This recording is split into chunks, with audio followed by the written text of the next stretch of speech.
BNP ক্ষমতায় না আসে জামাত ক্ষমতায় আসা উচিত।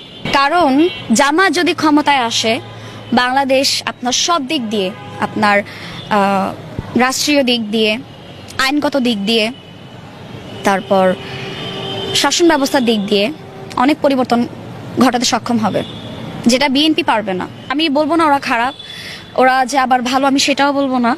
কারণ অবশ্যই ওদের অবদান আছে 36শে জুলাইতে, না হলে তো আমরা এখানে আসলে সবারই অবদান আছে কম বেশি। জামাত ক্ষমতায় আসলে দেশে অনেক কিছুই পরিবর্তন হবে, যেটা মানে বিএনপি আওয়ামী লীগ চায় না। হ্যাঁ, তো জামায়াত ক্ষমতায় যদি আসে তাহলে হচ্ছে আপনার বিএনপিদের অনেক অসুবিধা হবে। আওয়ামী লীগদের কথা তো বাদই দিলাম, ওদের ব্যাপারে আমার কিচ্ছু বলার নাই। জামাত চাঁদাবাদের সাথে লিপ্ত নেই, এটা ছড়াচ্ছে যাতে জামাতকে যেন মানুষ সাপোর্ট না করে, হ্যাঁ, যেন ইমেজটা নষ্ট হয়।